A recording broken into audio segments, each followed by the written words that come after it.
Assalamu alaikum. I hope everyone's having a great day.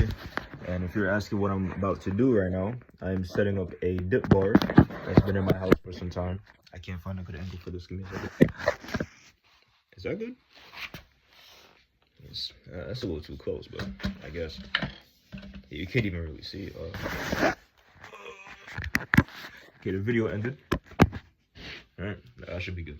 Okay, so this dip bar set has been in the house for some time. I didn't even actually order it. It was my brother, and I don't know what he was planning on doing with it besides using it, of course. But you know, I'm doing that. I mean, you know what I'm saying? I'm trying to get a home workout going. We already got the pull-up bar on the door frame. Now I'm just getting this set. I'm good. Because I genuinely believe all you really need, well, depending on your goals, right? For my goals, I believe all I need is a dip bar, pull-up bar, and I'm straight. Because with dips and pull-ups, you're able to get your back, biceps, chest, shoulders, tri, abs, pretty much your whole upper body done with those 2 bars alone. But then anything else, you can do body weight, like squats, your legs, Bulgarian split squats, like calf raises, Nordic curls. Like there's other ways you can do it without having to go to a gym for it. And that's one of the main reasons, because man, gym prices get a little pricey nowadays, man. You know what I'm saying? Get a little expensive. On top of the fact that I don't like free mixing, because as you all may be aware of, gym culture is very toxic nowadays. Very tempting, very not dangerous in a sense, but like mentally dangerous, because the moment you walk in a public gym, you're very likely going to see someone with a build that you want, and then you're going to start comparing yourself to them and being like, man, I wish I had that. Like, dang, man. Then you get body dysmorphia and all types of issues. But yeah, back to what I was saying about like gym culture. The atmosphere is toxic. My experience with the gyms is, I can't concentrate. I'm not going to lie. I really can't concentrate in gyms. Every time I go to the gym, I don't know if it's just like an issue with me, but I'm more likely to look around, see what's going on around me, what type of people may be looking at me during my exercise, what are they doing for their exercises, what could I learn from that? There's a lot in my mind, right? But when I'm working out alone, in the comfort of my home, I can just lock in. I can literally do what I gotta do right here. I don't gotta think about anything else, anybody else. Life is bliss. This is gonna be a battle. They got zip ties on this. I don't know if y'all see that. Some zip ties. I use my bare hands. Just listen down. Sit down for this one. But I don't think it's healthy for me mentally to be in a public gym, because I mean, I can handle it, right? I can go there with my friends and do our workout and leave, right? But it's really when I'm by myself, when there's a lot of temptation, right? As a man, I deal with a lot of lust, as I believe every man goes through. So when I walk in a gym, my eyes are like, what's the word? I'm unconsciously scanning the area, you know, for mates, for mates in a sense. And then I catch myself doing that, and I immediately say like, astaghfirullah, I gotta stop. I gotta lock in, do what I gotta do, and leave. And it's difficult because nowadays you have a lot of women that's comfortable dressing provocatively, dressing half naked. And I'm not in a position to tell them what they should and shouldn't do. However, I think it's fair to say it's not a right way to carry yourself in a public scenario, public place. But hey, that's what they want to do. There's only so much I can do, right? So the most logical situation is to separate myself from those environments, which is why having a home gym is so amazing. Because at the moment, the price might be a little wowzers, right? But in the long run, gang, you're good. You don't have to go to a public gym ever again, unless the gym has something that you don't have at home and you don't want to pay for, I guess, right? Like, for example, for me, I have a weighted vest, right? But for those that don't have a weighted vest, they might have to go to the gym to use their weights for some reason, which is fine, you know, that's cool. It's understandable. I need to get this up. Hold on. Let me lock in real quick. You know what?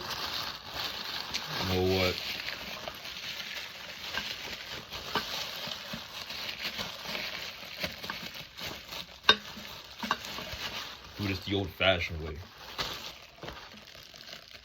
Woo-wee. Look at the IQ God bless me with. Subhanallah. All right. I got weapons. Kind of tough. You know what I'm saying? Yeah. Pop, pop, pop. All right, also, I was planning on making a video sometime earlier, but I don't like to make videos when I'm not in the right state of mind to do it because it feels like I'm forcing it. So I had the video idea for a minute, which inshallah you guys will see soon, but it felt like, I don't want to say hypocritical to speak of it in the moment, but it was more like, I don't know. I just didn't have my thoughts fully collected yet. And it felt like if I was to make a video about it, it'd be incomplete, you know? Speaking of working out and setting up a home gym, I was watching a video earlier about a certain influencer suffering from body dysmorphia. And I feel bad because I strongly believe that people don't work out for the sake of being healthy. They work out for pleasing others, for the aesthetic, to look good, to look like you get women, you get men or whatever. And they don't actually want to make sure they have a healthier heart, healthier muscles, right? Only until they're like an elderly age, or if they suffer an injury and they have to do like therapy for physical therapy. That's the only times when they actually work out for the sake of being healthy, but not for the opposite reasons. And it's sad because, for one, I can relate to that, right? I'd say I'm a pretty skinny guy, right? Growing up, I was even skinnier. And one of the reasons was because I didn't eat. Like, I'd be so focused on playing games, I wouldn't really take my health serious. So when dinner was ready, you best believe I was grinding Black Ops 2, right? I was on a mission. Do I regret it? I don't really want to say I live with regrets, but let's just say I wouldn't repeat that. Yes. But yeah, anyways, into middle school, high school, I used to get bullied for my frame because I have really skinny legs. And they're like, oh, wow, you don't even work out legs, bro. You got no chest, you got no upper body. Like, literally everything about me is just wrong. It's flawed. And it's like, man, all right. I want to please these people, so I'm going to work out. I'm going to get jacked. I didn't take steroids, thank God, but I started working out for public perception. And it wasn't until I went through, not every phase of it, but I went through a dark phase of like bulking. I was dirty bulking. And by that, I mean, I was eating almost anything that I looked at, Oreos, all that. I was going crazy, bro. It was bad. Just to look like I was big, look like I was strong. And then eventually I cut and I started embracing being lean and fit, feeling mobile, feeling alive, being able to walk up a flight of stairs and not be tired, which is underrated. That's very underrated, by the way. Yeah, I strive for those. Living that type of lifestyle got me into ego lifting, where I would do like, let's say leg press, right? Because I believe leg press is pretty easy to do. I would throw a bunch of weight on the leg press and record myself doing it for like 3 reps, barely any reps, just to be like, oh yeah, I'm strong, see? I'm like, yeah. Whole time is like, bro, I'm putting on a facade, I'm putting on a front. The only issue I have with the bars is like, it's not fully stable. So I don't know if you guys can see, but this one, not really balanced. The other one is the same thing. It's not really, you know what I'm saying? But when I'm going up and doing my thing, it stabilizes eventually. So it's not that bad. It's not that much of an issue. So I can make it work. You know what I'm saying? Inshallah. Going back to my story about body dysmorphia. That just fell on the floor. Going back to my story about body dysmorphia. I guess the lowest point that I reached was when I almost had a heart attack. Like, alhamdulillah, I survived it. Well, it wasn't really a heart attack, but it was like a symptom of it about to happen. I was dirty bulking on McDonald's, and I was having large fries, I believe. Right after, I ordered 2 of them. Right after I ate one of them, my heart started like, you know what I'm saying? Started feeling a little way. And I remember stopping. I was thinking to myself, I was like, oh God, please not today, not today. Hold on, nah, I need more time. Like, hold on. Like I was genuinely panicking. I was scared. And following from that event, like that was always in the back of my mind. Like even now to this day, if I have McDonald's, I don't try to go that far in crazy amounts of sodium or fat. Like I'll try to even it out and balance it. But yeah, dirty bulking is not a joke. Working out and trying to satisfy people with your aesthetics, your looks is not healthy, bro, because you're willing to go to great extents. I can't talk right now. You're willing to go through great measures to satisfy people's eyes, right? If I was truly obsessed with pleasing people, I probably would have done steroids and got them injected in my legs and have horse freaking tranquilizers shot in my spine. I'd probably have heavy doses of trenbolone in my thigh. I'd be juiced out to the gills. And I don't say that in a way to like brag and be like, oh yeah, I'd be so strong, right? No, that's terrible. I'd be dying. I'd literally be dying and aging my life way faster than I should be. So I guess the point that I'm trying to make is, and this applies to anything, right? Doing things for the sake of people, it's not worth it, man. Like, unless you're doing it for God, unless you're doing it for Allah subhanahu wa ta'ala, it's not worth it, bro. It's really not. Like, it's scary because everyone dies, right? What sense does it make to live your life to serve someone else's opinion about you? And then as soon as they're gone, technically that can't even get fulfilled anymore because they're not here to see that. They're not here to actually witness you do that. And on top of that, their opinion of you is flawed. You're following someone's idea of how you should live your life, but who's to say their view of you and how you should go about your life is objective? No, it's not. It's not objective at all. I could tell you, I could have a son and tell my son, hey, I want you to, like, from the age of 7, I want you to do 100 push-ups a day. Do what I say, right? And as a kid, he might be like, yeah, I'll do it, yeah. And then, God forbid, well, actually, no, not God forbid, everyone passes away, right? But eventually, I'd pass away, and it wouldn't make sense for him to keep doing 100 push-ups a day, because I told him to, but he should do it for whether he even needs to do that amount anymore. Like, at this point in his life, if he's 20 and he's jacked, 100 is not stimulating enough muscle growth in his chest. All right, he can just throw on a vest and he can do 100 with a weighted vest on. He can do 50 slow, right? But he could still apply that same logic of starting off your morning early with something you don't like, right? That philosophy can be applied. And I don't think that would be considered worship. That's just following advice, good advice. Worshiping would be like, oh, like celebrating my birthday and having a shrine of me. Like that's nah. I ain't with none of that. You see it all over social media too, on IG, TikTok, whatever, Snapchat, YouTube. People go to great extents, great lengths to satisfy other people. They'll, like, for example, another example, growing up, every kid was trying to have the latest shoes, the latest Jordans, the latest iPhone, just to get everyone's approval. Like, oh, he's so rich, he has money, wow.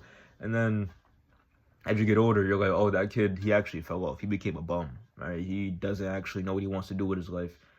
He's not striving for a job. He's not trying to take care of his family. He's doing nothing good with his life, right? All because he put all of his investments into public perception instead of internal works, instead of trying to fix his internal conflicts, his issues, his ego. And ego is a very strong one. I gotta make a video about that sometime when I get more knowledge about it, inshallah. But ego is very dangerous. That's what contributes to doing things for people's approval, for their public perception, right? If I was more involved in doing things for people's approval, I'd be gangbanging, getting tattoos, hanging out with girls 24/7, doing a whole bunch of haram. But because I'm trying my very best to do things for the sake of Allah subhanahu wa ta'ala, I'm trying to stay away from those things, from that lifestyle, because what sense does it make to serve a human being's purpose, like their view of purpose for me? What sense does that make? They didn't create me. Like, yeah, you might give me some good advice. I'll take it into consideration. If someone gives me good advice, I'm not going to just dub it. I'm not going to say no.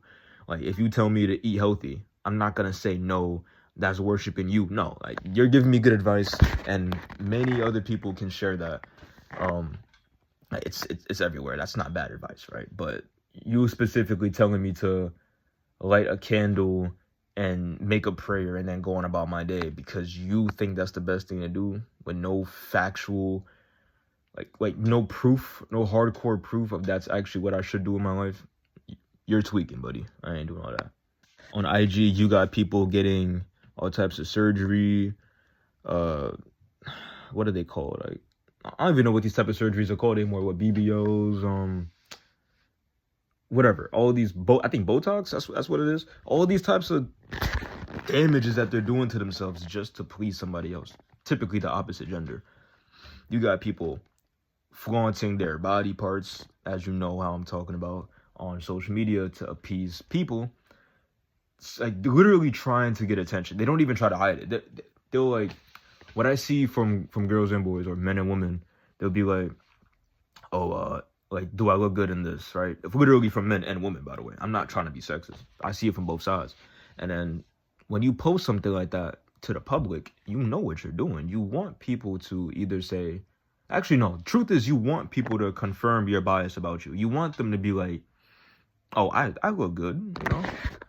It's just, you open yourself up to so much danger because even if they confirm your bias, right? Even if they tell you that you look good, now your view about yourself is based on other people. You're not gonna be able to come to that conclusion yourself. You're coming to that conclusion because of some random person online that said, oh yeah, you look good in that dress. Yeah, it looks perfectly fine. Whole time, you don't know what other harms you're exposing yourself to, right? So that's one of the reasons why I try to stay away from social media. I use YouTube, which is, I consider that social media. That's like the only form I use. I have TikTok, right? But hear me out. I only use TikTok because one of my friends, he goes on the live and I just go in there to support him. That's the only reason why. I don't actually be using that for real, right? But yeah, living for other people is extremely dangerous, right? And that's one thing where I'm willing to die on that hill and say, don't do that. Stop living for other people. I'm not trying to make it seem like I'm better than anyone else, because I used to do this. I used to literally live that lifestyle of trying to please other people. It's not worth it, man. It's really not. It's dangerous. It's dangerous. A lot of money is lost. A lot of, well, not pride. A lot of wealth, physical, mental, and spiritual wealth is gone when you're trying to serve other people besides the Most High. That's not how we're supposed to live, you know? Like, we're not supposed to live by other people's opinion about us. And I'm not trying to make it seem like I'm a liberal and you can do what you want, I'm a feminist. No. In the context of solely living based on other people's opinions, you should not do that. You need to have an objective ruling. You need to have a valid system, like law, rule book for how you should live. And I believe that's the Quran, the Holy Quran. That should be our guidebook to how we should live. We go off what Allah subhanahu wa ta'ala says and what the Prophet sallallahu alaihi wasallam says. No other exceptions, feel me? That's it. If they tell us stay away from free mixing, right? If they tell us to stay away from alcohol, like consuming alcohol, we should do what they say. We shouldn't have to wait for an article to come out that proves that those things are bad for us to stay away from it. No, because that's not true belief. True belief is going off of what is said and just 100%, yep, it's facts. I understand. I know this is not good for me because they know better. They know things that I don't know. So I'm not even going to question it. I got you. But when you wait for evidence, it's like, did you actually believe that? Because why did you start following it now? Why did you just now start doing that advice when they said this thousands of years ago, you know? But that's my little TED talk. Just yapping today. I don't know. Just felt like spreading some words of encouragement.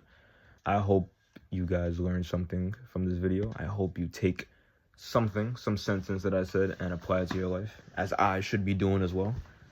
And I wish you all an amazing day. For me, peace.